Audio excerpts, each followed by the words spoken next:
আসসালামু আলাইকুম রহমতুল্লাহি ওয়া বারাকাতুহু। আজকে আপনাদের দেখাবো আপনাদের বক্সের রানী বিভীষণ দেওয়ার সময় যদি কোনো সময় হারিয়ে যা, তখন আপনারা কীভাবে আরেকটি রানী সেট করে দিতে পারবেন এবং শুধু রানীটা কী দিলে আপনারা আরেকটি রানী এই বক্সে তৈরি করতে পারবেন।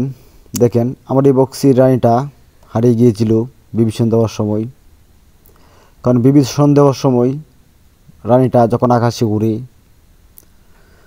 তখন হঠাৎ আপনার রানীটা একা হয়ে যায়। কারণ পুরুষ মাছির ত্যাগতই অনেক সময় রানীটা একা হয়ে যায় এবং আপনাদের বক্সে না আসতে পেরে আপনাদের বক্সটা শূন্য হয়ে যায়। তখন আপনারা কী করতে পারবেন, কারণ আপনার পুরান বক্স যদি টিকে থাকে, তখন সেই বক্স থেকে আপনার রানীর সেল দিয়ে আপনারা এই বক্সটি আবার তৈরি করতে পারবেন।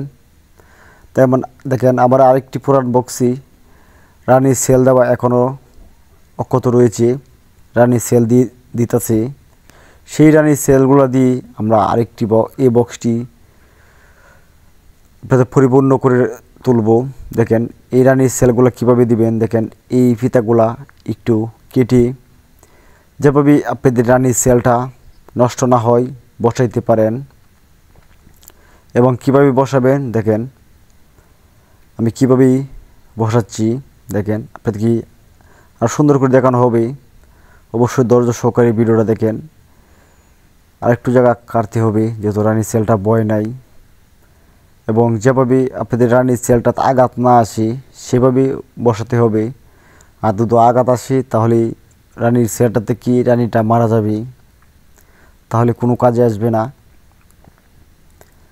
থেকে সুন্দর করে কেটে তারপরে অবশ্যই রানীর সেলটা সেট করবেন। দেখেন আমরা কীভাবে সেট করে দিচ্ছি, দেখেন আপনাদের ফলির মাধ্যমে সেট করে দেওয়া হচ্ছে। ফলি দিয়ে যখন আপনারা আটকিয়ে দিবেন, অবশ্যই দুটি ফলি দিয়ে আটকিবেন, তাহলে আপনাদের রানীর সেলটা নষ্ট হবে না, পড়ে যাবে না।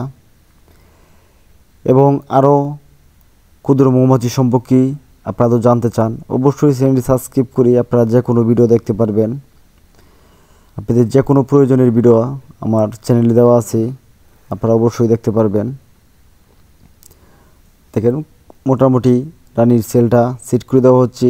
আপনারা এভাবেই সেট করে আপনারা বক্সে দিয়ে দিবেন, এবং দেওয়ার পরে আপনারা যখন বুঝতে পারবেন যে রানীটা ফুটে গেছে, তখন অবশ্যই আবার কোন গেটগুলো খুলে দিতে হবে, কারণ রানীটা মৃত্যুতে বেশি বলে বেঁধে নিলাম।